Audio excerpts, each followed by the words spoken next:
Hello, today is March the 11th, 2026, and I'm going to be reading Joshua chapter 9, and it's titled The Gibeonite Deception.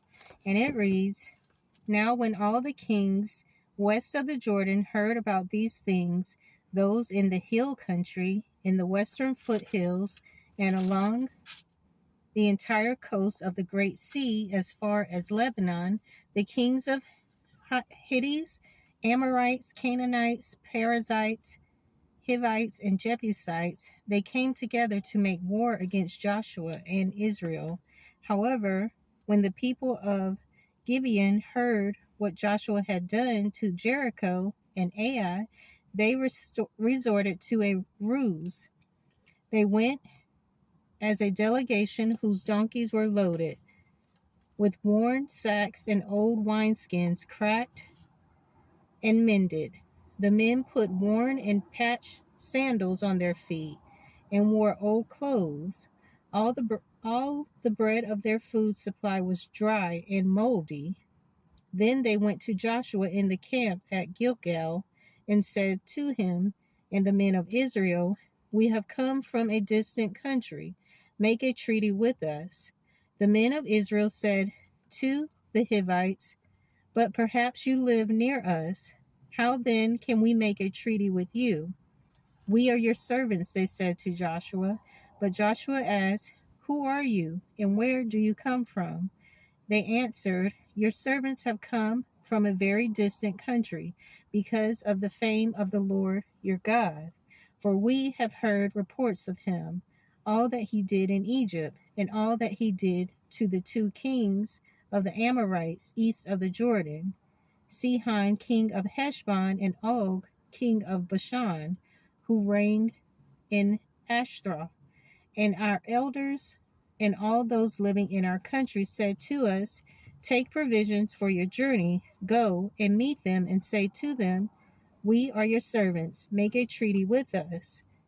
This bread of ours was warm when we packed it at home on the day we left to come to you. But now, see how dry and moldy it is?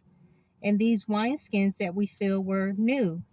But see how cracked they are? And our clothes and our sandals are worn out by the very long journey. The men of Israel sampled their provisions, but did not inquire of the Lord. Then Joshua made a treaty of peace with them to let them live, and the leaders of the assembly ratified it by oath. 3 days after they made the treaty with the Gibeonites, the Israelites heard that they were neighbors living near them. So the Israelites set out, and on the third day came to their cities, Gibeon, Kithra, Beeroth, and Kirath Jearim. But the Israelites did not attack them, because the leaders of the assembly had sworn an oath to them by the Lord, the God of Israel.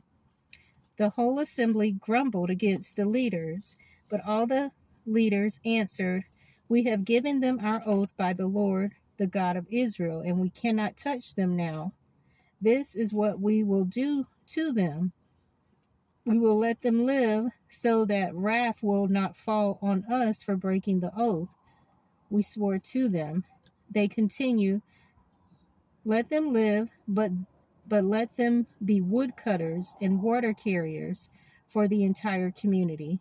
So the leader's promise to them was kept. Then Joshua summoned the Gibeonites and said, Why did you deceive us by saying, We live a long way from you? Well, actually, you live near us. You are now under a curse. You will never cease to serve as woodcutters and water carriers for the house of my God. They answered Joshua, Your servants were clearly told how the Lord your God had commanded his servant Moses to give you the whole land and to wipe out all its inhabitants from before you. So we feared for our lives because of you, and that is why we did this. We are now in your hands. Do to us whatever seems good and right to you. So Joshua saved them from the Israelites, and they did not kill them. That day He made the Gibeonites woodcutters and water carriers for the community and for the altar of the Lord at the place the Lord would choose. And that is what they are to this day. So that is the end of Joshua chapter 9. I will pick up in Joshua chapter 10, and that is titled The Sun Stands Still. So I hope you'll join me again. Thanks.